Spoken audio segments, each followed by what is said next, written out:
नमस्कार दोस्तों, हमारे इस चैनल में आप सभी का बहुत बहुत स्वागत है। मैं मुन्ना कुमार आज आप सभी को JCERT की किताब की कक्षा 6वीं की सामाजिक एवं राजनीतिक व्यवस्था को पढ़ाने वाले हैं। तो स्टार्ट करने से पहले अगर हमारे चैनल को सब्सक्राइब नहीं किए तो प्लीज़ हमारे चैनल को सब्सक्राइब कर दें, साथ ही बेल आइकन को दबा दें ताकि आने वाले अगले वीडियो की नोटिफिकेशन आपको मिल सके। तो देखिए, आपका किताब का नाम जो है सामाजिक एवं राजनीतिक व्यवस्था, इसको थोड़ा समझ लीजिए। सामाजिक का अर्थ होता है समाज से संबंधित रखने वाला और राजनीतिक व्यवस्था का अर्थ होता है समाज की कानूनी व्यवस्था रखने और परिवर्तन लाने की व्यवस्था जो हो वह राजनीतिक व्यवस्था कहलाती है। यानी कानून, समाज में जो कानून व्यवस्था बनाई गई है और उसमें जो परिवर्तन लाई जाती है, इस प्रकार की व्यवस्था को ही हम राजनीतिक व्यवस्था कहते हैं। तो चलिए अब स्टार्ट करते हैं। आपके लेसन का नाम है अध्याय 1, हमारा समाज विविधताओं से भरा। हमारा समाज का अर्थ है, मतलब समाज का अर्थ होता है कि एक समूह में रहने वाले विभिन्न प्रकार के लोग जो एक समूह में रहते हैं, जिसमें कई तरह के जाति के लोग हो सकते हैं, कई तरह के धर्म के लोग हो सकते हैं। और विविधता का अर्थ होता है भिन्नता। यानी हमारा समाज कैसा है? विविधताओं से भरा हुआ है। यानी हमारे समाज में कई तरह की भिन्नताएं देखने को मिलती है, रहन सहन में, खान पान में, भाषा में, धर्म में, जाति में। तो हमारे समाज में कई तरह की भिन्नताएं, भौगोलिक क्षेत्र के आधार पर, आर्थिक व्यवस्था के आधार पर, इस तरह से कई प्रकार की व्यवस्थाएं हैं और काफ़ी हमारे समाज में भिन्नताएं हैं। तो चलिए अब स्टार्ट करते हैं। और हमारे चैनल को प्लीज़ ज़्यादा से ज़्यादा शेयर कीजिएगा अपने दोस्तों के साथ। तो चलिए स्टार्ट। हम जिस परिवेश में रहते हैं वहाँ हमें विभिन्न तरह के लोग देखने को मिलते हैं। उनका रहन सहन, खान पान, पर्व त्यौहार, भाषा बोली अलग होती है।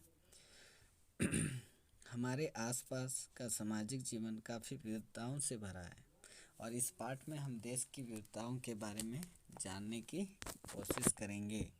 यानी कह रहा है कि हम जो परिवेश में रहते हैं हमें विभिन्न तरह के लोग जो देखने को मिलते हैं, रहन सहन में हो, खान पान में हो, पर्व त्यौहार में हो, भाषा बोली में हो, तरह तरह के लोग देखने को मिलते हैं।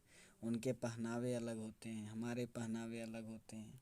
यहाँ पे खान पान, अगर आप भारत की बात करें तो भारत में अलग अलग जगहों पर खान पान जो है अलग अलग तरीके से किया जाता है, अलग अलग तरह की चीज़ें खाते हैं।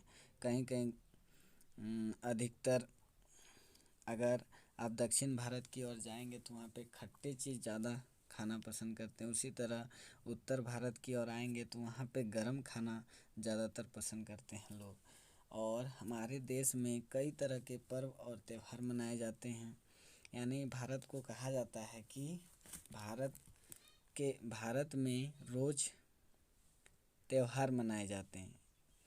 भाषा और बोली, हमारे देश में कहा जाता है कि हमारे देश में 100 किलोमीटर की दूरी तय करने के बाद उस स्थान की भाषा या बोली जो होती है वो बदल जाती है। हमारे आसपास का सामाजिक जीवन काफ़ी जो है विविधताओं से भरा हुआ है। यानी काफ़ी भिन्नताएं हमारे समाज में देखने को मिलते हैं। हमारे आसपास का सामाजिक जीवन, तो देखिए हमारे आसपास का सामाजिक जीवन होता कैसा है।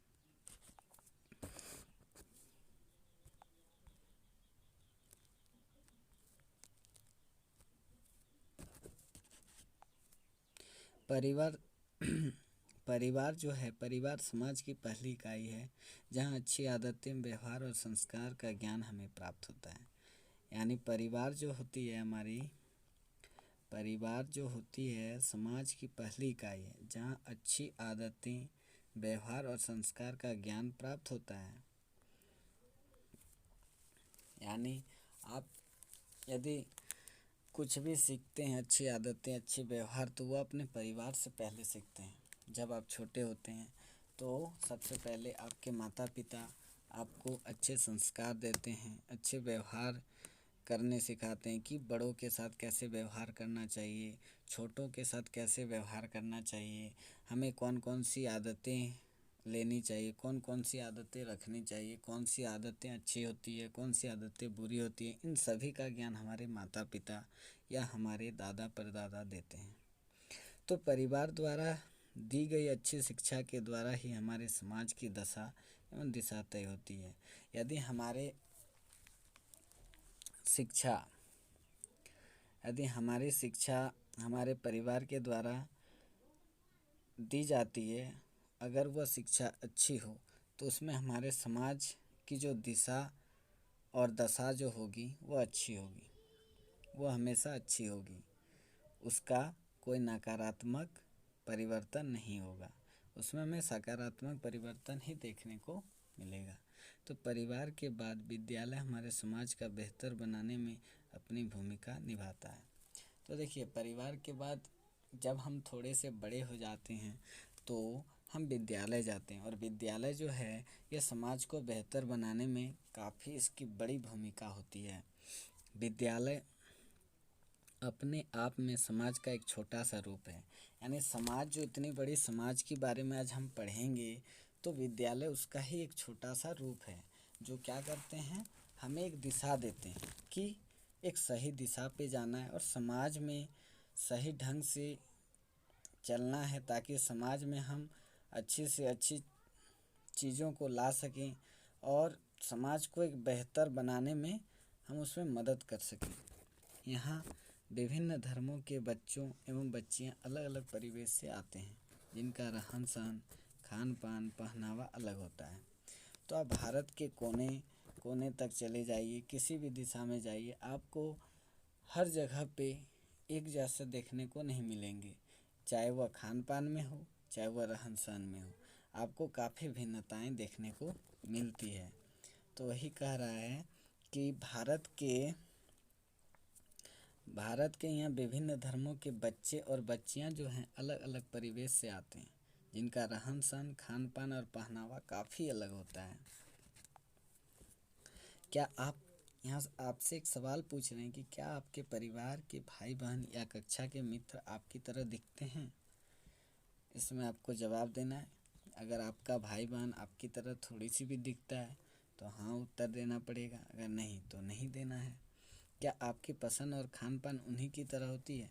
यह ज़रूरी नहीं है कि आपकी जो खान पान की जो आपकी जो पसंदीदा चीज़ होगी वह किसी दूसरे की भी होगी। हो सकता है कि आपको अगर बर्फ़ी पसंद है तो उसको बर्फ़ी पसंद ना हो।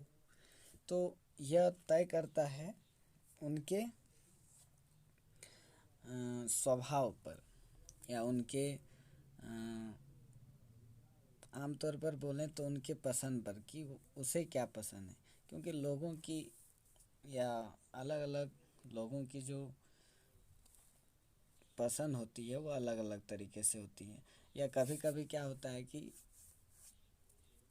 दो तीन लोगों की पसंद जो होती है एक जैसी ही होती है, तो कभी हमें एक जैसे भी देखने को मिलता है और कभी अलग अलग देखने को मिलता है। निश्चित रूप से उत्तर ना में होगा।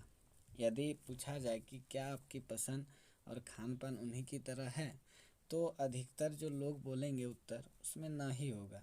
काहे कि हमारे समाज में काफ़ी भिन्नताएं हैं, यही हमारी विविधता है। और इसी को हम क्या कहते हैं दोस्तों? विविधता। यानी विविधता का मतलब ही होता है भिन्नता, जिसमें भिन्नता पाई जाए। तो विद्यालय में हम एक साथ खेलते कूदते हैं और अनुशासन सीखते हैं। शिक्षा का प्रमुख लक्ष्य भी अनुशासन ही है। तो देखिए, विद्यालय में जब हम एक साथ रहते हैं तो एक साथ खेलते हैं, एक साथ सब चीज़ें एक साथ करते हैं और साथ साथ क्या सीखते हैं? अनुशासन सीखते हैं। तो देखिए, अनुशासन हमारे जीवन में सबसे बड़ी भूमिका निभाता है। अगर अनुशासन ना हो तो हम कभी भी एक अच्छा इंसान नहीं बन पाएंगे। तो अनुशासन जो है एक विद्यार्थियों के जीवन में होना अति आवश्यक है। विद्यार्थियों ही नहीं बल्कि हर एक क्षेत्र में, चाहे वह खेल के मैदान में हो या विद्यालय में हो या फिर घर पर हो, या आप कहीं किसी कार्यालय में जाते हैं कार्य के लिए, तो वहाँ भी अनुशासन होना काफ़ी आवश्यक है। अगर अनुशासन में रहकर हम किसी भी कार्य को करते हैं तो वह हमेशा हमारे लिए लाभदायक ही होता है। तो शिक्षा का प्रमुख लक्ष्य जो होता है वह अनुशासन ही है। शिक्षा का उद्देश्य होता है, सरकार जो हमें शिक्षा, निःशुल्क शिक्षा जो उपलब्ध कराती है, उसका उद्देश्य है कि बच्चों को अनुशासन सही ढंग से मिले ताकि वह बड़े होकर समाज को एक बेहतर ढांचा दे सके। विद्यालय विद्यार्थियों को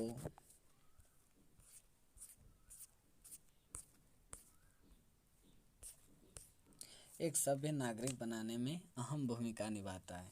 यानी विद्यालय जो है, विद्यालय जाने से बच्चे जो होते हैं उन पे कई तरह के प्रभाव पड़ते हैं, जिसके कारण वो बड़े होकर एक सभ्य नागरिक बनता है। सभ्य का मतलब हुआ जो शरीफ और सुशील होता है, जो ना किसी से झगड़ा करे, ना किसी तरह का कोई ऐसी बात बोले जिससे लोगों को बुरा लगे। मतलब एक अच्छा इंसान, एक आम शब्दों में बोलें तो एक अच्छा सा इंसान जैसे सभ्य कहा जाता है।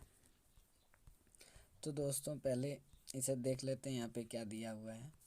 एक चित्र दिया हुआ है, तो इसमें दिया है कि समाज क्या होता है। तो देखिए, मैंने अभी आपको बताया कि समाज जो है एक स्थान पर रहने वाले लोगों का समूह होता है।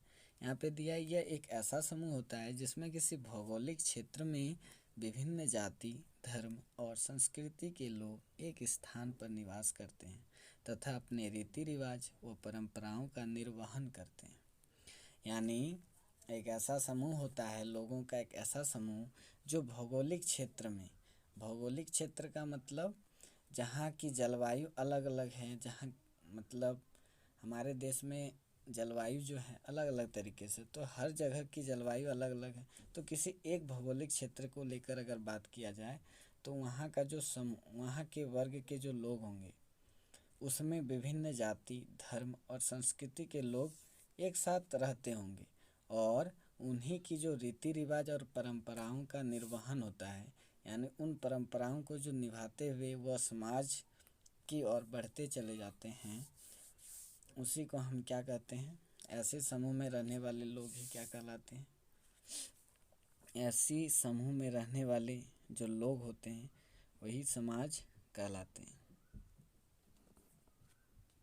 यानी अगर आम तौर पर बोलें तो इसकी सटीक परिभाषा एक वाक्य में क्या हो जाएंगे, ऐसा समूह जो विभिन्न जाति, धर्म और संस्कृति के लोग एक साथ निवास करें और अपनी रीति रिवाज और परंपराओं का निर्वहन करें। तो मुझे आशा है दोस्तों आपको ये समाज के बारे में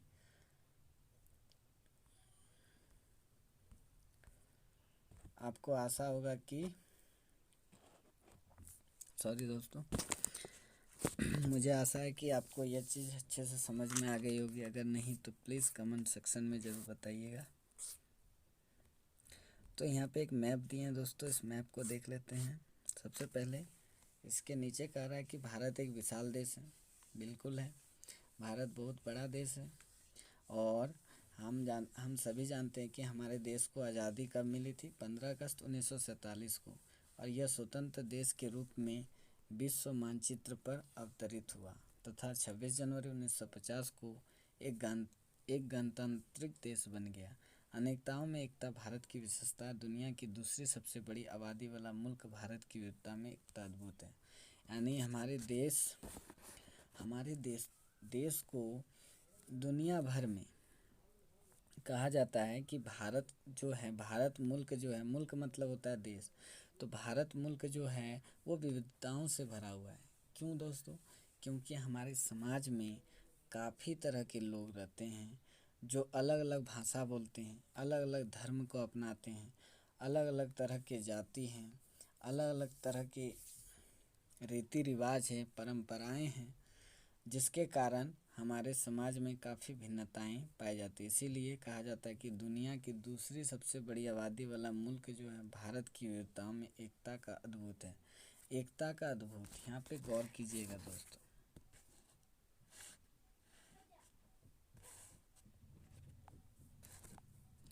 यहाँ पे कह रहा है कि दुनिया के दूसरे सबसे आबादी वाला मुल्क भारत की विविधता में एकता अद्भुत है। यानी भारत जो मुल्क है वो विविधता, इतनी सारी भिन्नताएं होने के बावजूद भी यहाँ पे एकता देखने को मिलती है। यानी लोगों का मेल देखने को मिलता है। यहाँ के लोग जो हैं, चाहे वह भिन्न धर्म के हो, भिन्न भाषा बोलने वाले हो, फिर भी वो आपस में क्या करते हैं, मिलजुल कर रहते हैं।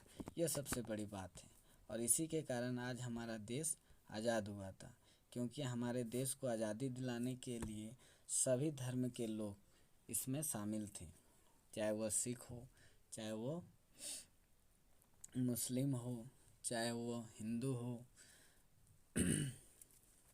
तो ये सभी लोग जो थे आज़ादी दिलाने के लिए काफ़ी अहम भूमिकाएं निभाई है। इसीलिए कहा जाता है कि भारत जो है, भारत में विविधता होने के बावजूद भी यहाँ एकता का अद्भुत देखने को मिलता है। यानी एकता का ताकत है लोगों के बीच। तो देखिए दोस्तों, इसमें एक मैप दिया हुआ है, यह हमारा प्यारा भारत का मानचित्र है। इसमें बताया गया है कि ऊंचाई मीटर में दिया गया है कि कौन सा, यहाँ पे पर्वत श्रेणी की बात हो रही है और भौगोलिक क्षेत्र की दशा की बात हो रही है। कौन कौन सा क्षेत्र की ऊंचाई कैसी है वो दिखाया गया। जो रेड कलर से दिया गया है वो आपके सबसे ऊपरी वाला भाग, यहाँ देखिए ऊपर में है पामीर ग्रंथि जो है, ये वाला भाग, ये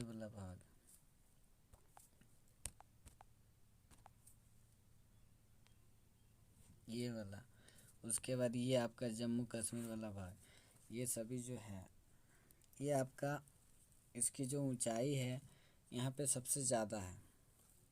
अगर बात करें इनकी भौगोलिक क्षेत्र, मतलब यहाँ की जो ज़मीन है वो, उसकी ऊंचाई लगभग 1200 मीटर तक गई है।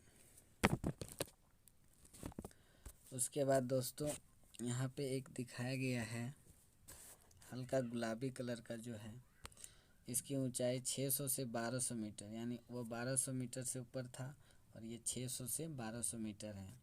ये जो आप पिंक वाले जो देख रहे हैं, गुलाबी कलर की जो लाइन गई है,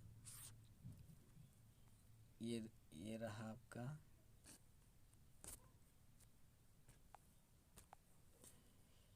एक मिनट, ये लाइन यहाँ पे और थोड़ा यहाँ पे है, आप देख सकते हैं ये लाइन। और नीचे में थोड़ा सा है इस कलर का, पिंक कलर का हल्का।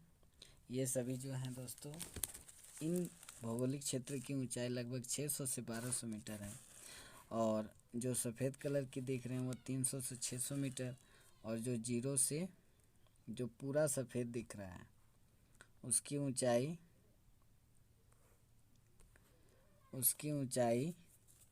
300 मीटर तक है। यानी आप देख सकते हैं कि हमारे भारत जो देश हैं वहाँ अलग अलग क्षेत्र पर अलग अलग उनकी ऊंचाई है, कहीं पे ज़्यादा है तो कहीं पे कम है। लेकिन नॉर्थ यानी उत्तर दिशा की और सबसे ऊंचाई जो है सबसे ज़्यादा है, क्योंकि यहाँ पे ना दोस्तों, यहाँ पे भारत की सबसे ज़्यादा पर्वत श्रृंखलाएं आपको देखने को मिलती हैं उत्तर दिशा की ओर। तो ये जो आपका जो ये रेड कलर वाली जो है, पूरा यहाँ से यहाँ तक, ये पूरा आपका पर्वत श्रृंखला वाली श्रेणी है, जहाँ पे सबसे ऊंचाई है। यहाँ की जो भूमि है वो सबसे ऊंचाई पर है। अब चलिए दोस्तों आगे बढ़ते हैं। तो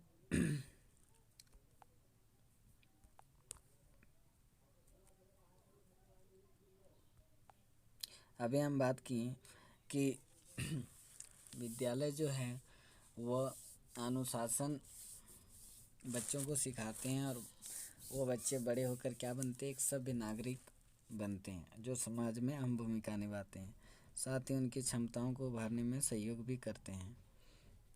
जब कोई विद्यार्थी डॉक्टर, शिक्षक, वकील या राजनेता आदि बनता है तो अनंत इसका लाभ समाज को भी मिलता है। देखिए दोस्तों, आप जब बड़े होकर कुछ भी बन जाते हैं, डॉक्टर, शिक्षक, चाहे कोई नेता हो, तो आप अपने के साथ साथ अपने परिवार के साथ साथ समाज का भी आप जो है समाज को भी अच्छी तरह से लाभ पहुंचाते हैं, और इससे समाज जो है समाज का विकास होता है, लोगों उस समाज में रहने वाले लोगों का विकास होता है। झारखंड का समाज भी विविधताओं से परिपूर्ण है, यानी हमारे जो राज्य, प्यारा सा जो राज्य है झारखंड, ये भी क्या है, यहाँ भी विविधताओं से भरा हुआ है, यानी यहाँ पे भी काफ़ी भिन्नताएं पाई जाती हैं। आप आसपास देख सकते हैं कि जो लोग रहते हैं यहाँ पे तरह तरह के भाषा बोलते हैं, तरह तरह के यहाँ पे भी धर्म अपनाए गए हैं, तरह तरह की आपकी जाति देखने को मिलती है। तो हमारे झारखंड में भी काफ़ी भिन्नताएं देखने को मिलती हैं। अब आता है बहुरंगी विविधता वाले देश भारत। देखिए, बहुरंगी का मतलब यहाँ की जो रंग है वो काफ़ी अलग अलग है, हर जगह पे अलग अलग रंग आपको देखने को मिलेगा। बहुरंगी का मतलब जहाँ पे कई सारे रंग हो। बहुरंगी का मतलब एक रंग नहीं, वो एक से अधिक रंग हो। हमारा देश संसार का सबसे बड़ा लोकतांत्रिक देश कहा जाता है। संसार के प्राय सभी धर्मों के अनुयायी यहाँ रहते हैं। यहाँ की भौगोलिक, आर्थिक, सामाजिक, राजनीतिक और सांस्कृतिक विविधता पूरे विश्व में भारत की विशिष्टता प्रदान करते हैं। तो हमारे देश जो है, हमारे देश को सबसे बड़ा लोकतांत्रिक देश कहा जाता है, क्योंकि हमारे देश में इतनी भिन्नताएं होने के बावजूद भी लोग जो है यहाँ पे मिलजुल कर रहते हैं, और यहाँ पे सभी धर्मों को यहाँ पे सभी धर्म के लोग, सभी जाति के लोग या विभिन्न प्रकार के भाषा बोलने वाले लोगों को समान दर्जा दिया गया है, जिसके कारण किसी भी व्यक्ति को किसी भी प्रकार की ठेस नहीं पहुंचती है। और यहाँ पे कहा जाता है कि यहाँ की भौगोलिक, आर्थिक हो या सामाजिक या राजनीतिक हो या फिर सांस्कृतिक हो, इन सभी में आपको विविधता देखने को मिलती है और पूरे विश्व में भारत की विशिष्टता प्रदान करती है। यानी भारत एक ऐसा मात्र देश है जहाँ पे इतनी ज़्यादा भिन्नताएं देखने को मिलती हैं दूसरे देशों की तुलना में। तो अभी हम समझें कि हमारा जो देश है कितनी भिन्नताओं से भरा हुआ है। अगर ये दूसरे देश होते तो शायद आज इनके काफ़ी टुकड़े हो गए होते, इस देश का काफ़ी बंटवारा हो गया होता, क्योंकि इतनी भिन्नता होने के कारण लोग आपस में लड़ते रहते हैं। फिर भी हमारा देश जो है, हमारे देश में रहने वाले सभी लोग जो हैं मिलजुल कर रहते हैं। अब भौगोलिक विविधता मतलब यहाँ क्षेत्र के आधार पर कैसी भिन्नताएं देखने को मिलती है उसको देखते हैं। तो भारत 32,87,263 वर्ग किलोमीटर क्षेत्र में फैला है। भारत की उत्तरी सीमा हिमालय पर्वत से घिरी है। अभी दिखाएं दोस्तों आपको, पर्वत सीमा जो है आपके उत्तर दिशा में है, जम्मू कश्मीर से स्टार्ट होती है और अरुणाचल प्रदेश में ख़त्म होती है। यानी भारत जो है, भारत का क्षेत्रफल जो है वो 32,87,263 किलोमीटर क्षेत्र में फैला हुआ है। देखिए दोस्तों, इस किताब से अब आपकी क्वेश्चन इसी टाइप से आती है कि अगर क्वेश्चन में आ गया कि भारत का क्षेत्रफल कितना है, तो उत्तर लिखिएगा 32,87,263 किलोमीटर। तो यहाँ से आप सभी का क्वेश्चन बनता है, इसीलिए आप जो वीडियो देखते हैं उसको ध्यान से देखिएगा ताकि आपको एक बार में चीज़ें समझ में आए और याद हो जाए। तो देखिए, भारत की उत्तरी सीमा हिमालय पर्वत से घिरी है। दक्षिण में हिंद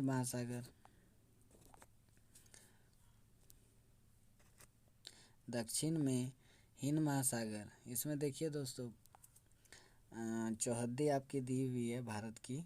दक्षिण में हिंद महासागर है, पूर्व में बंगाल की खाड़ी है, पश्चिम में अरब सागर है और भारतीय प्रायद्वीप के तटों पर लहराते हैं। 7 देशों की स्थलीय सीमा भारत को स्पर्श करती है। मानचित्र 1 को देखिए, भारत के पड़ोसी देशों की पहचान कीजिए। इसमें आपको पहले चलिए मैप की ओर ले चलते हैं। मैप में देखते हैं, आपको दिखा देते हैं। ये आपका हुआ प्यारा सा भारत। ये आपका पहले दोस्तों इसमें दिशा अगर आप नहीं जानते तो कोई बात नहीं, अभी बता देते हैं। ऊपर की जो हमेशा जब भी आप मैप देखते हैं तो मैप में ऊपर की जो दिशा होती है वो हमेशा उत्तर होती है और नीचे वाली दक्षिण होती है, यानी साउथ। ये नॉर्थ, ये आपका नॉर्थ हो गया।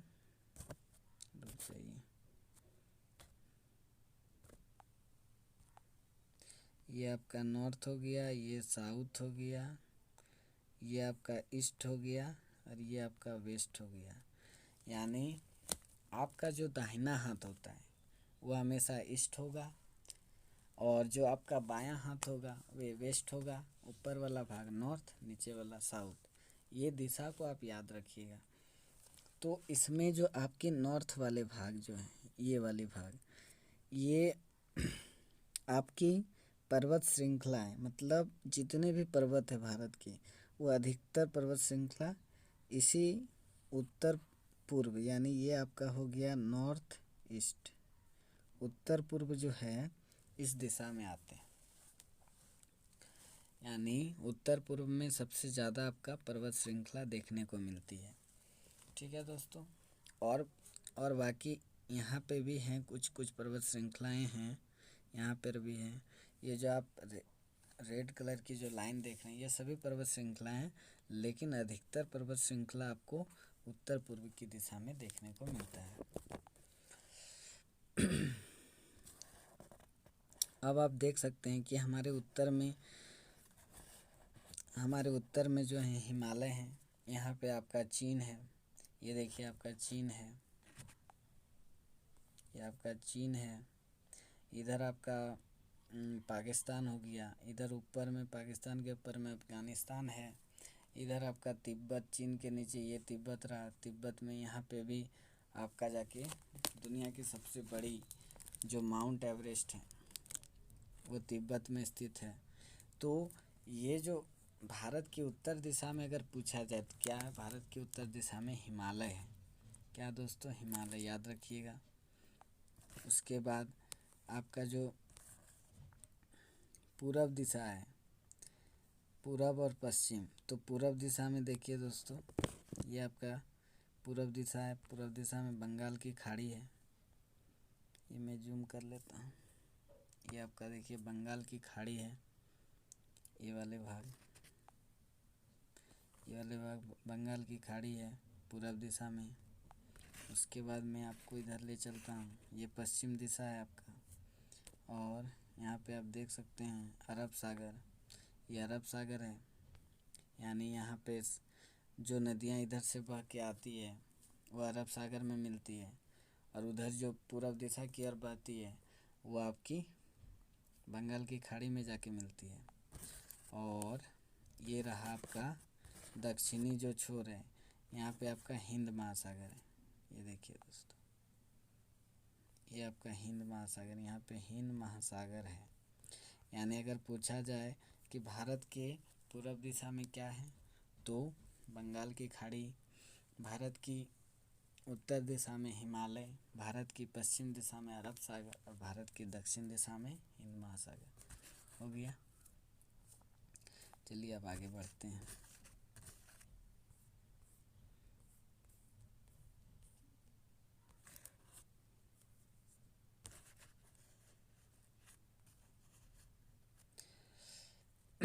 हिमालय से सटे क्षेत्रों में अत्यधिक ठंड पड़ती है। क्या कह रहा है दोस्तों, हिमालय से सटे क्षेत्रों में अत्यधिक ठंड पड़ती है। यानी हिमालय वाले जितने भी क्षेत्र हैं, हिमालय की ओर अगर जाएंगे तो वहाँ पे ठंड आपको ज़्यादा लगती है।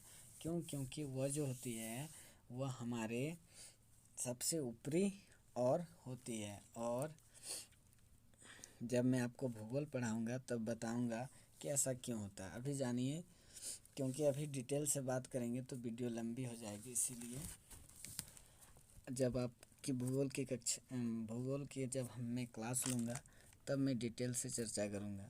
अभी जानिए कि हिमालय से सटे क्षेत्रों में अत्यधिक ठंड पड़ती है, वहीं राजस्थान अत्यधिक गर्मी के लिए जाना जाता है। क्या कह रहा है दोस्तों कि हिमालय जो है वहाँ पे हिमालय के सटे हुए भाग जितने भी क्षेत्र आते हैं वहाँ पे ठंड पड़ती है, जबकि राजस्थान जो है अत्यधिक गर्मी वाले क्षेत्र के लिए जाना जाता है। ये मैं अभी भारत बनाता हूँ।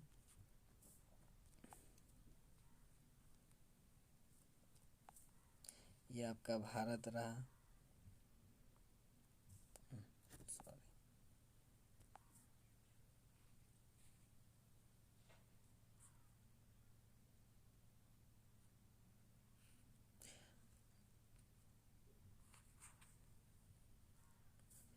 तो दोस्तों यहाँ पे जो भाग है इस जगह पे गुजरात के ठीक इधर यहाँ पे आपका राजस्थान है। क्या है दोस्तों? राजस्थान। यहाँ पे क्या है दोस्तों? आपका राजस्थान। तो राजस्थान वाले भाग में जो है वहाँ पे अत्यधिक गर्मी होती है।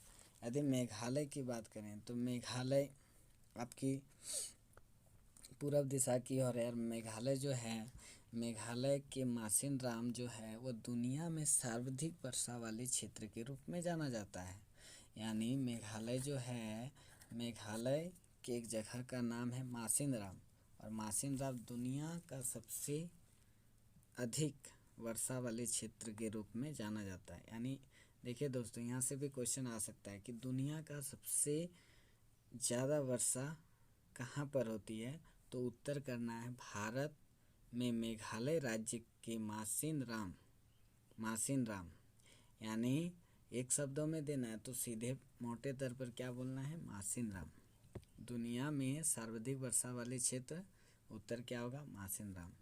अगर पूछा जाए अत्यधिक ठंडे वाले क्षेत्र तो हिमालय हो गया भारत का, और अत्यधिक गर्मी वाले क्षेत्र तो हमारा राजस्थान हो गया।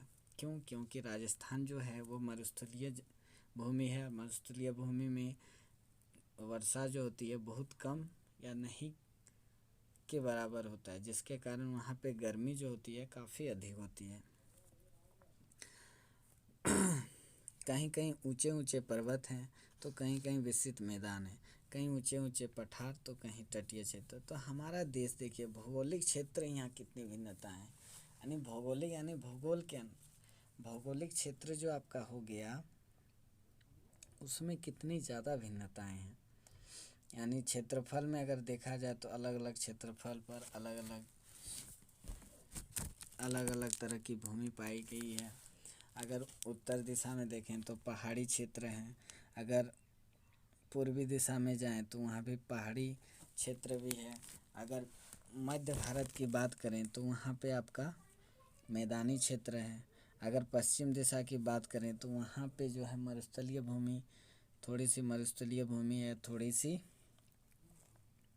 काली मृदा वाली भूमि है। तो तरह तरह की हम देख सकते हैं कि देश में अलग अलग जगह पर अलग अलग तरह की भूमि पाई गई है।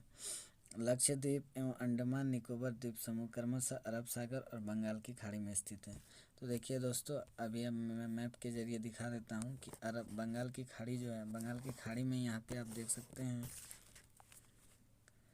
यहाँ पे आप देख सकते हैं ये आपका जो देख रहे हैं लंबा सा, ये आपका अंडमान निकोबार द्वीप समूह है। ये आपका अंडमान निकोबार द्वीप समूह है जो कि बंगाल की खाड़ी में स्थित है। और इधर मैं आपको दिखाऊं अरब सागर, ये आपका अरब सागर जो है, ये जो आपका अरब सागर है इसके नीचे इसके नीचे आपका लक्षद्वीप है। ये लक्षद्वीप हो गया, और ये दोनों जो है आपका केंद्र शासित प्रदेश हैं।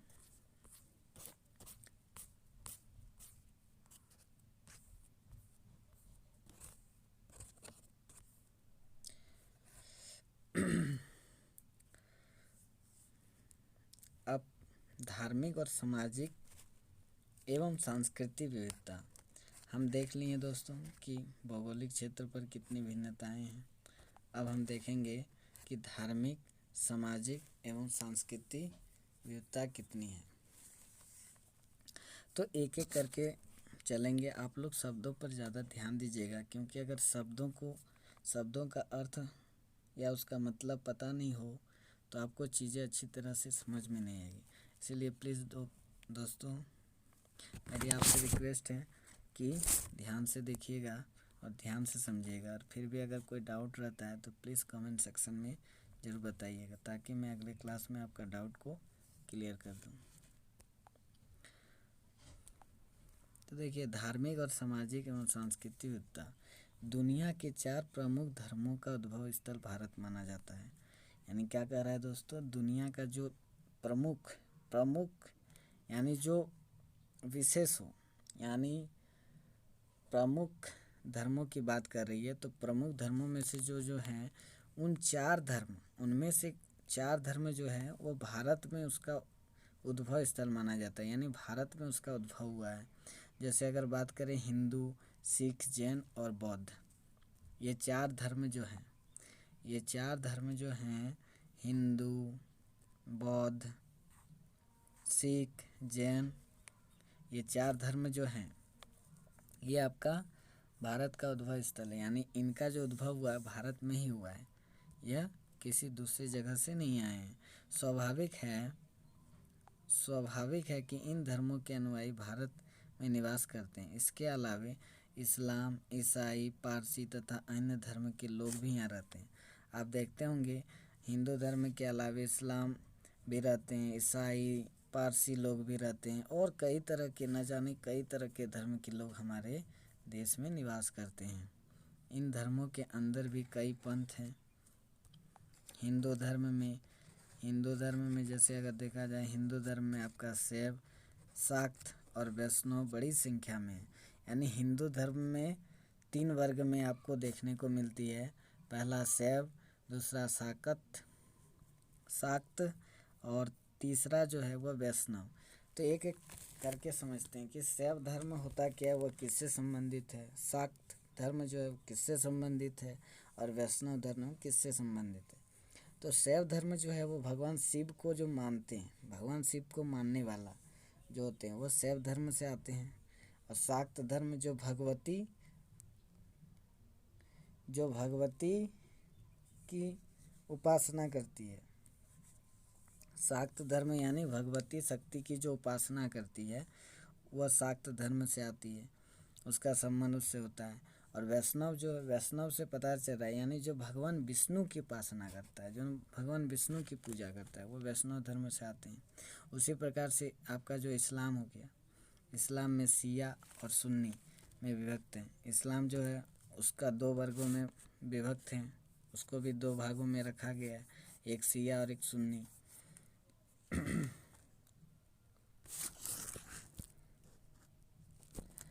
तो इस्लाम धर्म में शिया और सुन्नी जो है उन दोनों का पहले मतलब जान लीजिए कि शिया जो होता है, जो लोग अली के उत्तराधिकार के समर्थक थे वो शिया, यानी अली के उत्तराधिकार में जो उसके समर्थक रहे हैं वो शिया, उसे शिया कहा जाता है। और सुन्नी जो परंपराओं को मानने वाले लोग होते हैं, यानी जो आपके प्राचीन समय से जो रीति रिवाज, जो परंपराएं चलती आ रही है उसको मानते हुए वह आगे बढ़ते हैं, तो वह सुन्नी हो जाते हैं। ठीक है, वह सुन्नी कहलाते हैं। उसके बाद आपका आता है सिख में भी आपका है नामधारी और निरंकारी पंथ में। इसमें 2 तरह के हैं, इसमें भी नामधारी और निरंकारी पंथ। तो नामधारी क्या होता है, जो भगवान के नाम के जाप करते हैं। नामधारी का मतलब ये होता है जो किसी भगवान का जाप करें, यानी जो भगवान के नाम का जाप करते हैं वो आपका नामधारी हो गया। और निरंकारी पंथ जो हैं जिसमें जीवित गुरुओं को मान्यता दी गई है, यानी हम जो हैं, हम जैसे भगवान की पूजा करते हैं तो हम किसी जीवित व्यक्ति को अपना भगवान नहीं मानते हैं। अधिकतर जो हैं हम मंदिरों में जाके पूजा अर्चना करते हैं, इस्लाम लोग भी इस प्रकार से करते हैं। लेकिन निरंकारी पंथ, जो सिख में जो निरंकारी पंथ है वो जीवित गुरुओं को मान्यताएं देती है अधिकतर। उसके बाद आता है जैन में आपका हो गया दिगंबर जैन में आपका हो गया दिगंबर और श्वेतांबर पंथ। जैन में आपका क्या हो गया दोस्तों? दिगंबर और श्वेतांबर। तो दिगंबर दिगंबर जो है वह दिगंबर जो है उससे संबंधित है जो किसी प्रकार का वस्त्र धारण नहीं करते थे। और श्वेतांबर जो हैं वह श्वेतांबर से पता चला, यानी जो श्वेत अंबर को धारण करता है। यानी श्वेत का मतलब होता है सफ़ेद, सफ़ेद अंबर का मतलब होता है वस्त्र, यानी श्वेत अंबर को जो धारण करता है वे श्वेतांबर। और दिगंबर यानी जो वस्त्र ही ना पहना हो, यानी वस्त्रहीन हो, तो वह दिगंबर से संबंधित है। तथा बौद्ध में हीनयान और महायान पंथ भी विभक्त है। बौद्ध धर्म में अगर बात करें तो हीनयान और महायान हैं। हीनयान का संबंध जो है महान पुरुष बुद्ध को जो समझते थे। हीनयान जो हैं वह बुद्ध को क्या समझते थे? बुद्ध जो एक महापुरुष है, तो जो बुद्ध को महान पुरुष समझते थे वह हीनयान हो गए। जो बुद्ध को महापुरुष समझते थे वह हीनयान में आते हैं। और महायान जो पंथ होते हैं, महायान में बौद्ध धर्म में देवताओं से संबंधित होता है, उसमें उसे देवताएं माना जाता है। तो ये आपका जो धर्म है, अलग अलग धर्म में जो उनके वर्गों को रखा गया है, ये आपको अच्छे से समझ में आ गई तो कृपया बता दीजिएगा कमेंट सेक्शन में। अब चलते हैं हिंदू के धार्मिक ग्रंथ। देखिए हिंदू के धार्मिक ग्रंथ क्या है? जैसे सभी धर्म के अलग अलग ग्रंथ होते हैं, सभी धर्म के अलग अलग ग्रंथ होते हैं, अलग अलग ग्रंथों के नाम होते हैं, उसमें तरह तरह की चीज़ दी होती है। लेकिन जितने भी ग्रंथ हो, चाहे वो किसी भी धर्म की हो, लेकिन बात जो है उसमें एक ही दी रहती है। जो बात हमारे धर्म ग्रंथ में वही बात दूसरे धर्मों के ग्रंथ में है। ऐसा नहीं है कि इंसानियत सिर्फ हमारे धर्म में, सभी धर्मों में इंसानियत लिखा गया है कि एक मनुष्य को क्या करना चाहिए, उनके कर्म क्या है, उनका धर्म क्या है, उनका पहला कर्म क्या है, वो लोगों की कैसे किस प्रकार से सेवा कर सकता है। ये सारी चीज़ें जो हैं ये सभी धार्मिक ग्रंथ में दिए गए हैं। क्या अच्छा है क्या बुरा है, ये सभी का ज्ञान जो है वो धार्मिक ग्रंथों में देखने को मिलता है। तो हिंदुओं के धार्मिक ग्रंथ जो हैं वेद, पुराण, उपनिषद और रामायण तथा महाभारत, ये सभी जो हैं धार्मिक ग्रंथ हैं।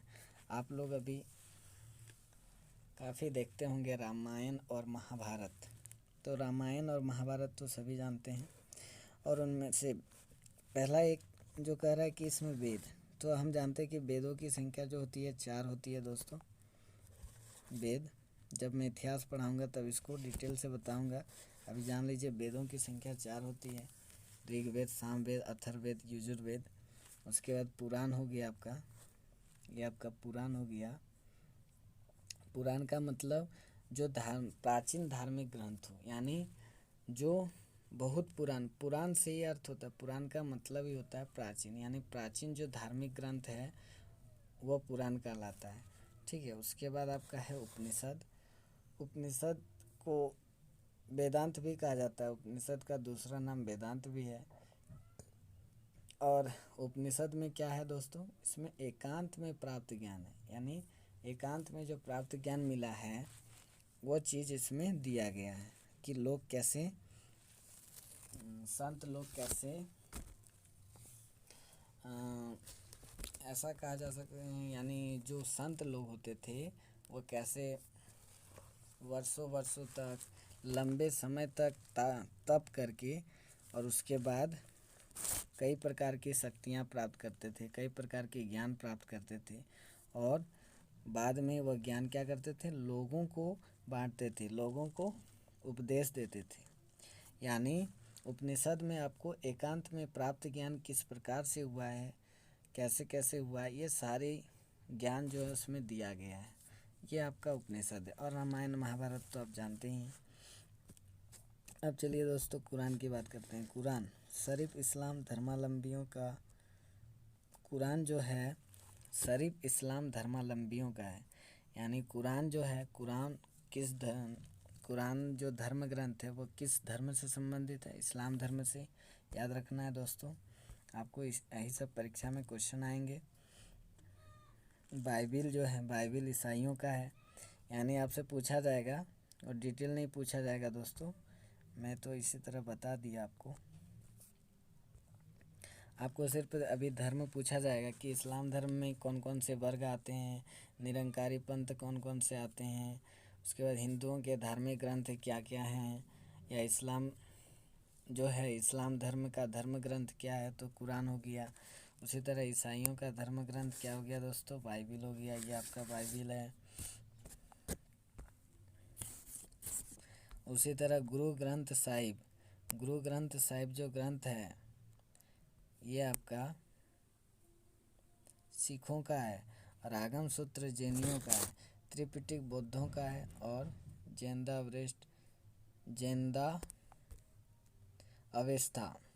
अवेस्ता पारसियों का पवित्र ग्रंथ है। यानी ये आपको याद रखना है दोस्तों। गुरु ग्रंथ साहिब सिखों का है, आगम सूत्र जैनियों का है, त्रिपिटक बौद्धों का है, और जेंदा अवेस्ता पारसियों का पवित्र ग्रंथ है।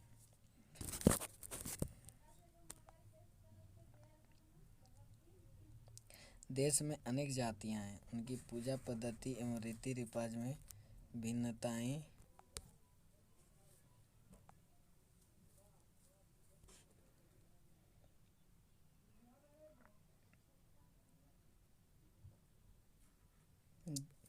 तो दोस्तों देश में जो है अनेक जातियां हैं, उनकी पूजा पद्धति एवं रीति रिवाज में भिन्नताएं पाई जाती है।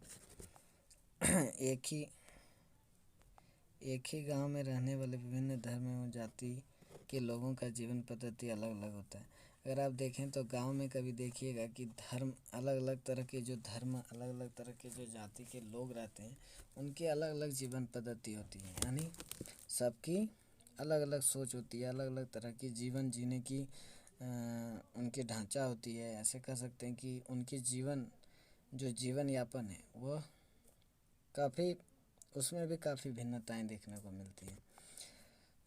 वो कह रहा है दोस्तों भारत त्योहारों का देश है। क्या कह रहा है? भारत त्योहारों का देश है। देखिए भारत में आपको इतनी सारी जानकारियाँ मिलती है, इतनी सारी चीज़ें यहाँ पे, इतनी सारी भिन्नताएं देखने को मिलती है, और इस तरह की भिन्नता आपको दुनिया के किसी भी देश में नहीं मिलेगी। तो भारत कहा जाता है, हम जानते हैं कि भारत में प्रत्येक दिन जो है त्यौहार मनाए जाते हैं, यानी इसीलिए भारत को क्या कहा जाता है? भारत को त्योहारों का देश कहा जाता है। यहाँ से भी आपका क्वेश्चन आ सकता है कि त्योहारों का देश किसे कहा जाता है, तो उत्तर क्या होगा? भारत। तो भारत त्योहारों का देश है। यहाँ पे दीपावली, होली, दुर्गा पूजा, ईद, क्रिसमस जैसे त्यौहार प्राय मनाए जाते हैं, समूचे देश में मनाए जाते हैं। ये आपका जो त्यौहार हैं ये सारे देश में मनाए जाते हैं। इसके अलावा देश के विभिन्न भागों देश के विभिन्न भागों में क्षेत्रीय त्यौहार की प्रधानता है।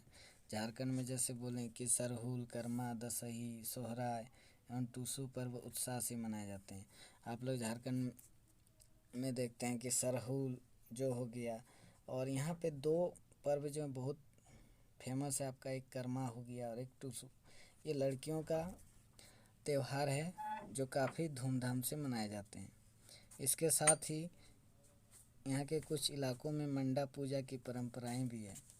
पंजाब में बैसाखी, उसी तरह पंजाब में बैसाखी जो है पर्व त्यौहार जो है, महाराष्ट्र में गुड़ी पड़वा, और बिहार में छठ, असम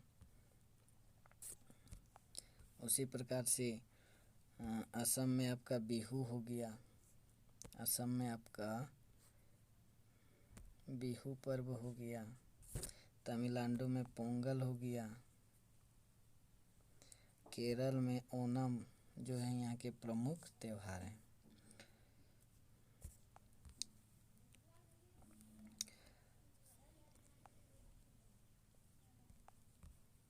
ये देखिए दोस्तों यहाँ पे एक चित्र दिया गया है, बड़ा सुंदर सा चित्र है, आप देख सकते हैं। यहाँ पे कह रहा है कि विभिन्न समाजों में खुशी का इजहार नृत्य के द्वारा भी किया जाता है। देखिए हमारे समाज में जो हैं इन जो नृत्य के द्वारा अत्यधिक देखने को मिलते हैं। हमारे यहाँ के जो त्यौहार होते हैं वहाँ पे नृत्य भी किया जाता है। और देश के देखिए ये झारखंड का एक नृत्य दिया हुआ है, आप लोग इसको पता करके प्लीज़ कमेंट सेक्शन में ज़रूर बताइएगा कि ये कौन सा नृत्य है। आप लोग पता करके प्लीज़ बताइएगा। अब कह रहा भारत के विभिन्न भागों में नृत्य की विविधता पाई जाती है। देखिए भारत के अलग अलग जगहों पर अगर आप चले जाएंगेगा तो अलग अलग नृत्य देखने को मिलता है। जैसे झारखंड में छऊ नृत्य हो गया, पाइका, कर्मा नृत्य, सरहुल नृत्य, डमका, झूमर का विशेष महत्व है। यानी झारखंड में कुछ नृत्य जो है बहुत ज़्यादा उसका महत्व है। अगर बात करें छऊ, कर्मा और झूमर, ये तीनों जो नृत्य काफ़ी ज़्यादा झारखंड में होते हैं। उसी तरह से असम में बिहू हो गया, गुजरात में गरबा और डांडिया जो होता है, जो आपके डंडी लेकर, दो डंडी लेकर खेलते हैं। उसके बाद केरल में जो आपका हो गया, केरल में मोहिनी अट्टम और कथकली, उड़ीसा में ओडिसी, पंजाब में भांगड़ा, मणिपुर में मणिपुरी, तमिलनाडु में भरतनाट्यम, उत्तर प्रदेश में कथक, नागालैंड में चोंगलो, ये सारे जो हैं प्रमुख नृत्य हैं। तो इस नृत्यों को याद रखिएगा कि झारखंड में कौन सा है। पूछा जाएगा कि असम का प्रमुख नृत्य या असम के एक नृत्य का नाम बताइए या गुजरात के एक नृत्य का नाम बताइए। इनमें से किसी एक नृत्य का नाम परीक्षा में आ सकता है, तो आपको इसे याद करना होगा। तो आशा है मुझे कि आपको यहाँ तक सब बातें समझ में आई। अगर फिर भी इसमें कुछ डाउट है तो आप कमेंट सेक्शन में ज़रूर पूछ सकते हैं। ठीक है, इसमें क्वेश्चन दिया कि आपके आसपास किस प्रकार के नृत्य प्रचलित है, उसकी सूची बनाइए। तो आप जहाँ रहते हैं वहाँ पे किस प्रकार का नृत्य जो है ज़्यादा फेमस है उसको बताना है आपको। अब खान पान की विविधता देखते हैं। देखिए दोस्तों, खान पान में कितनी विविधता है। तो खान पान में भी हम अभी बताएं कि हमारे भारत जो है विविधताओं से भरा हुआ है। इसी तरह भारत को विविधता नहीं कहा जाता है। भारत को इसी तरह इतनी विविधताओं वाला देश नहीं कहा जाता है। क्यों? क्योंकि भारत के हर एक चीज़ में, चाहे वह खान पान में हो, रहन सहन में हो, बोली में हो या फिर आपका धर्म में हो, जाति में हो, सब चीज़ में आपको सब चीज़ में आपको भिन्नताएं देखने को मिलती है। यानी काफ़ी भिन्नता, मतलब एक जैसी चीज़ आपको देखने को नहीं मिलेगी। यहाँ पे अलग अलग क्षेत्र में अलग अलग तरह की रीति रिवाज परंपरा बदल जाती है। आप कुछ अलग क्षेत्रों में जाएंगे, थोड़ी दूर जाएंगे तो आपका सब चीज़ बदल जाती है। रीति रिवाज, खान पान, रहन सहन, पहनावा, बोली चाली, ये सभी चीज़ बदल जाती है। तो खान पान में देखते हैं खान पान में क्या भिन्नताएं हैं। तो भारत के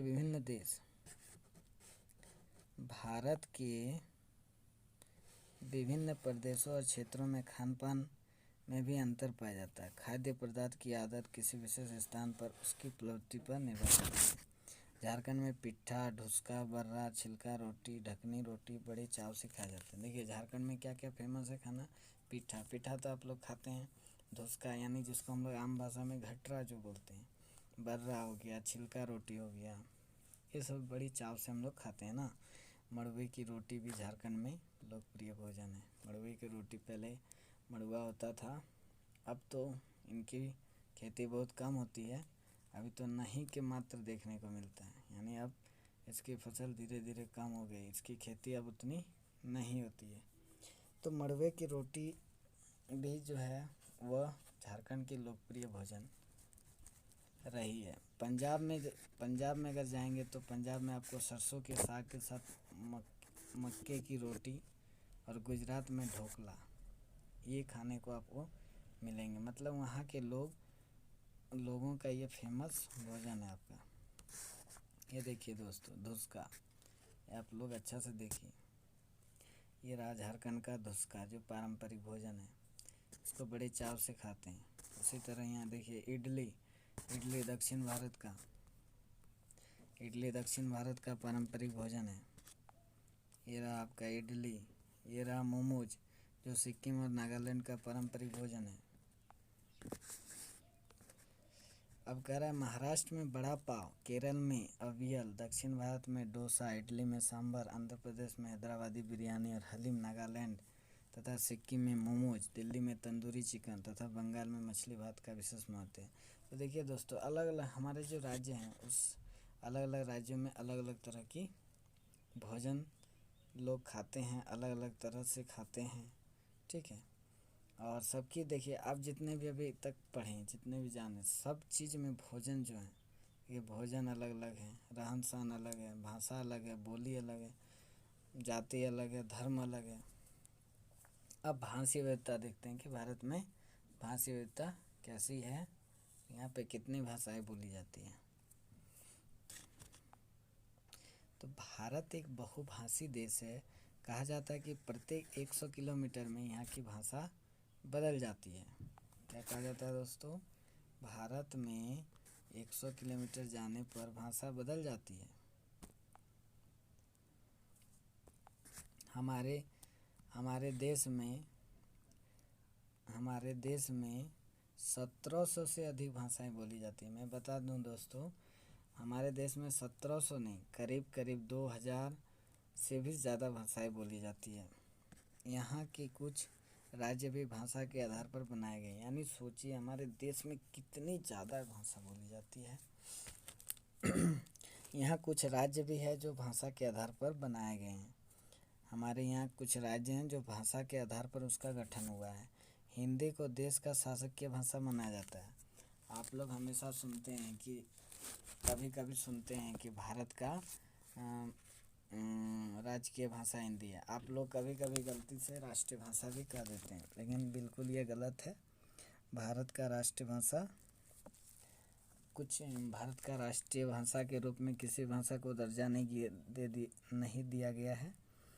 राज्य भाषा के रूप में हिंदी को दिया गया है, क्योंकि हिंदी जो है अधिकतर राज्यों में बोली जाती है, इसीलिए हिंदी को राज्य की भाषा का दर्जा दिया गया है। हिंदी जो है देश की शासकीय भाषा है, यानी ये हर जगह प्रयुक्त होती है, हर राज्य में। इसके साथ अंग्रेजी का प्रयोग भी किया जाता है। आप अंग्रेजी तो जानते हैं, अंग्रेजी का प्रयोग दिन ब दिन कितनी बढ़ती जा रही है, अंग्रेजी का मांग कितनी ज़्यादा बढ़ती जा रही है। तो आप हिंदी के साथ साथ अंग्रेजी पर भी ध्यान दीजिए। संविधान की 8वीं अनुसूची क्या कह रहा है दोस्तों? संविधान की जो 8वीं अनुसूची है, संविधान के बारे में जब आपको 7th क्लास में बताएंगे, चर्चा करेंगे, तो अभी आपको जानना है कि संविधान में मुख्यतः अभी तो 12 सूची है। 12 सूची में 8वीं अनुसूची में कहा गया है कि 22 भाषाओं को मान्यता प्रदान की गई है। संविधान के 8वीं अनुसूची में 22 भाषाओं को मान्यता दी गई है। अभी आपको बताएं कि 1700 भाषाएं बोली जाती है, 1700 से भी अधिक भाषाएं बोली जाती है भारत में।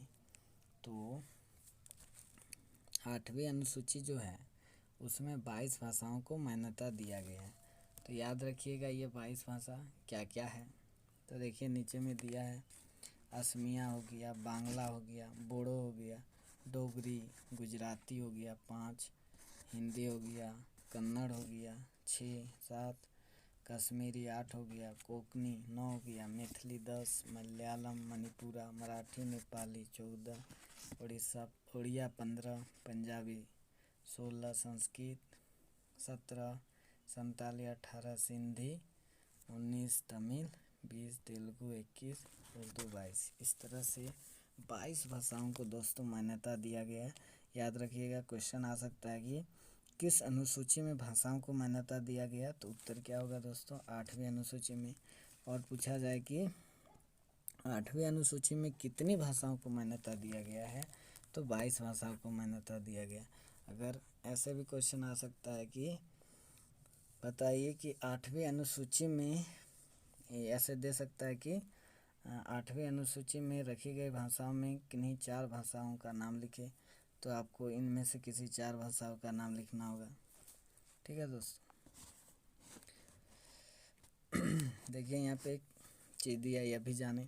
तो स्वतंत्र भारत में सर्वप्रथम 1953 में आंध्र प्रदेश राज्य का गठन जो हुआ था भाषा के आधार पर हुआ था। अभी हम पढ़े थे कि भाषा के आधार पर कुछ राज्यों का गठन हुआ है। तो सबसे पहला राज्य जो है आंध्र प्रदेश है। यहाँ पे दिया स्वतंत्र भारत में, यानी भारत की आज़ादी के बाद, भारत का जो आज़ादी हुआ दोस्तों, भारत का आज़ादी होने के बाद स्वतंत्र भारत जब हुआ, उसके बाद 1953 में आंध्र प्रदेश जो है, आंध्र प्रदेश आपका दक्षिण की ओर है, और आंध्र प्रदेश राज्य का गठन जो हुआ था वो भाषा के आधार पर किया गया था। याद रखिएगा, क्वेश्चन पूछ सकता है कि भाषा के आधार पर सबसे पहला कौन सा राज्य का गठन किया गया, तो उत्तर क्या होगा, आंध्र प्रदेश।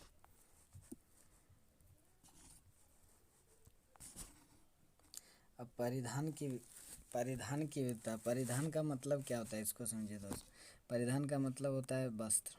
क्या होता है, वस्त्र। वस्त्र जो आप कपड़ा पहनते हैं ना, उसी को कहा जाता है परिधान। तो देखिए, भारत में अलग अलग तरह के पहनावे देखने को मिलते हैं। देश में लोगों के पहनावे में भी बहुत अंतर पाया जाता है। पुरुषों के परिधान में कुर्ता पैजामा का विशेष महत्व है। हालांकि आधुनिक परिधान जैसे पैंट शर्ट कोट एवं टाई का प्रचलन काफ़ी बढ़ चुका है।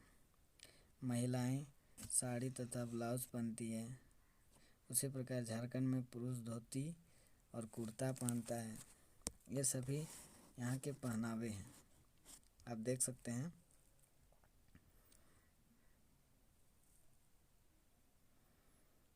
महिलाएं जो है उसी तरह झारखंड में पुरुष धोती कुर्ता पहनते हैं और कंधे पे गमछा भी रखते हैं। आप लोग देखते हैं पंजाब में सलवार कमीज दुपट्टा, बांग्ला में बंगाली साड़ी, राजस्थान और गुजरात में घाघरा चोली ओढ़नी, जम्मू कश्मीर में फिरन हो गया, आपका जम्मू कश्मीर में फिरन हो गया, और मिजोरम में पुआंचई महिलाओं का पारंपरिक परिधान है। यानी देख सकते हैं यहाँ पे जो जो राज्य दिए गए हैं, अलग अलग राज्यों में अलग अलग तरह की आपका पहनावा है, अलग अलग तरह का वस्त्र जो है पहनते हैं। अगर पूछा जाए कि राजस्थान में कौन सा वस्त्र पहनते हैं तो घाघरा चोली बोलना है। अगर पंजाब में तो बोलिएगा सलवार और कमीज और दुपट्टा। उसी तरह झारखंड में पूछा जाए, झारखंड में पुरुष लोग कौन से कपड़े पहनते हैं तो क्या बोलना है कि कुर्ता धोती और गमछा, ये उनके झारखंड के पुरुषों की पहनावा। इस तरह से यहाँ से भी कई तरह की क्वेश्चनें आ सकती हैं। तो मुझे आशा है कि आप इस चीज़ को समझ गए होंगे।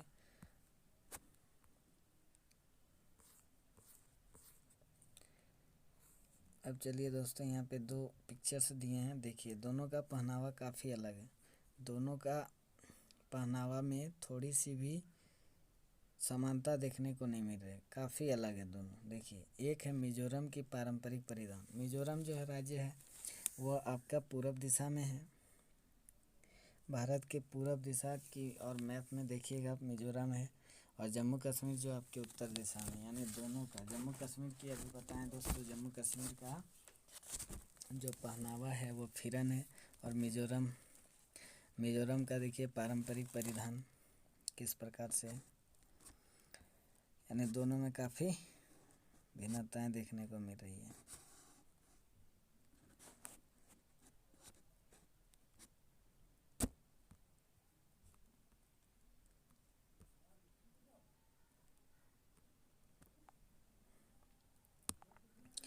आर्थिक विविधता देखिए, आर्थिक का मतलब होता है जो अर्थव्यवस्था से संबंधित हो, कि यहाँ के लोगों की आर्थिक दशा कैसी है, लोगों का रोजगार कैसा है, लोगों का मतलब जीवन यापन किस तरीके से चलता है। इसको अभी डिटेल से बात करेंगे कि आर्थिक विविधता होता क्या है। तो सबसे पहले आर्थिक का मतलब ही क्या होता है, अर्थव्यवस्था से जो संबंधित होता है।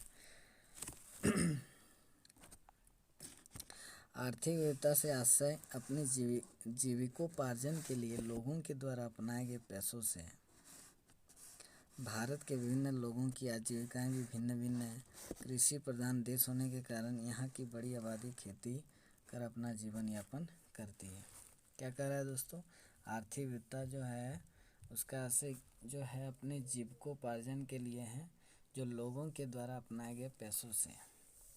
भारत के विभिन्न लोगों की आजीविकाएं भी भिन्न भिन्न है। यहाँ के लोगों का जो आजीविका है, जो जीवन यापन करने का तरीका भी जो है वो भिन्न भिन्न है। लेकिन कहा जाता है कि भारत जो है कृषि प्रधान देश है, यानी यहाँ के अधिकतर लोग जो हैं खेती पर निर्भर करते हैं और उनका जीवन यापन जो है इन खेती से ही पूरा होता है। तो कृषि के अलावे लोग और क्या क्या करते हैं? देखिए, कृषि के अलावे लोग यहाँ पशुपालन करते हैं, मत्स्य पालन करते हैं, खनन, आपका जो खनिज को खोद कर जो निकाला जाता है, खनन, पेट्रोलियम, ये सभी जो है खनन का कार्य भी होता है। आदि क्रियाओं का भी लोगों में जीविकोपार्जन का साधन है।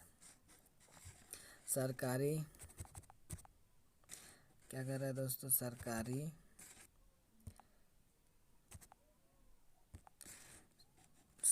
एवं गैर सरकारी क्षेत्रों में नौकरी करने वालों की संख्या कम नहीं है। और सरकारी, गैर सरकारी, यानी सरकारी और अर्ध जो सरकारी नहीं है यानी प्राइवेट जो हैं, वहाँ पर भी जो लोग काम करते हैं उनकी भी संख्या कम नहीं है, उनकी भी संख्या बड़ी मात्रा में। कुछ लोग स्वरोजगार से भी जुड़े हुए हैं, कुछ लोग जो हैं स्वरोजगार से भी जुड़े हुए हैं। अभी हम स्वरोजगार के बारे में भी बताएंगे कि स्वरोजगार होता क्या है। पहाड़ी एवं वन क्षेत्रों में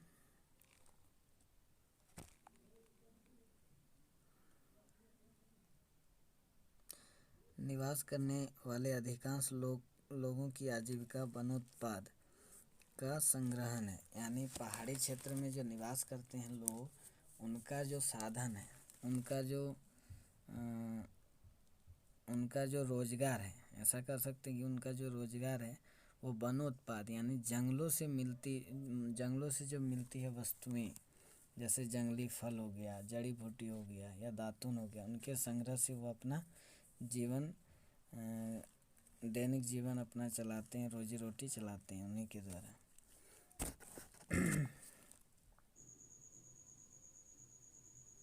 आज दोस्तों इसको यहीं तक रहने देते हैं, वीडियो लंबी हो चुकी है, इसीलिए इसे पार्ट 2 में अच्छी तरह से कवर करने वाले हैं।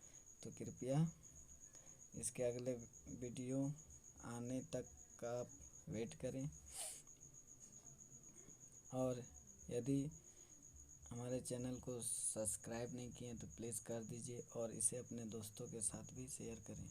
धन्यवाद।